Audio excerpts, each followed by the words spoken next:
Ukifuatilia kwa sasa, Afrika na dunia kwa ujumla imeelekeza macho Afrika Mashariki ya Kati kufuatia mivutano inayoendelea kwa takribani mwezi mmoja na wiki kadhaa. Wachambuzi mbalimbali na wanasiasa wanaendelea kujadili hali ya usalama. Sasa Baharia TV tunaungana na mchambuzi wetu wa masuala ya kisiasa Ibrahim Rabi kufahamu nini ambacho kinajiri katika Afrika Mashariki ya Kati. Tafadhali endelea kuifuatilia Baharia TV. Cha msingi bonyeza neno subscribe kisha alama ya kengele ili uendelee kuwa mwanafamilia wetu.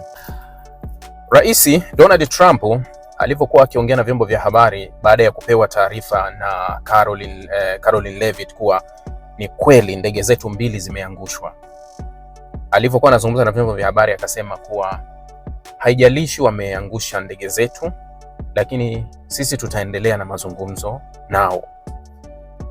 Bado amekazia pale pale kuwa yupo kwenye mazungumzo na Iran.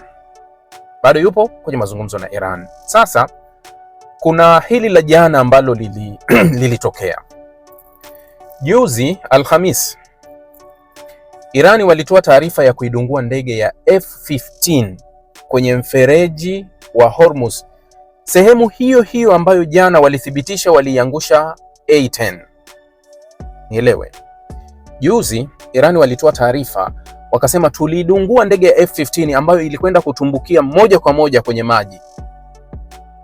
Marekani wakakanusha ile taarifa kuwa no, hiyo taarifa ni ya uongo na ndege zetu zote zilirejea salama, kwa sababu wanasema sisi tunazihesabu na zilirudi salama.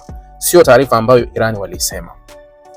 Sehemu hiyo hiyo ambayo Irani walidai kuidungua ndege ya F-15, jana wakaidungua A-10. Jana wakaiangusha A-10 pale pale. Sasa kabla ya A-10 mchana kulikuwa kuna ripoti ya F-35 ambayo baadaye ikaja Marekani wakasema ilikuwa ni F-15 baada ya wao kutoa picha ya ya lile bawa la nyuma, lakini walitoa baadhi ya mabaki ya ile ndege wakaonyesha, wakasema kuwa hii ni F-15. F-15 ni 5 generation, wanaweza kusema ni ndege ya daraja la kwanza ambayo kwa Marekani na wenyewe wanakuambia hizi ni ndege ambazo hazipatikani kwenye mifumo. Yani huwezi kutumia mfumo wa rada kuweza kuiona. Yani huwezi kuipata kwenye mfumo. Sasa hawa wamedunguaje? Yani kitu kisichoonekana vipi unaweza ukikamata? Kwa hiyo kuna zile simulizi ambazo huwa ninazisema kuwa ni simulizi ambazo zimeandikwa kwenye vitabu ambazo huwa hazina uthibitisho kuwa zina uhalisia kiasi gani.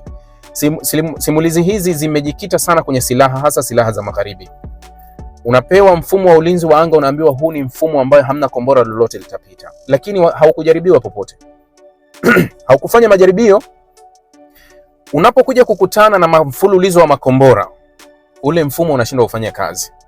Kwa hiyo ulitengenezwa kibiashara zaidi ili kuwaaminisha wengine kuwa huu ni mfumo bora zaidi ambao unafanya kazi na unaweza kudhibiti kila kitu.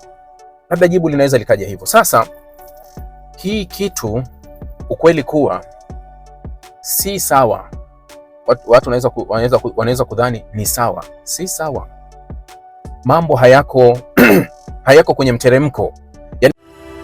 Asante kwa kuifuatilia Baharia TV. Usisahau kulike, kusubscribe, kucomment na kushare.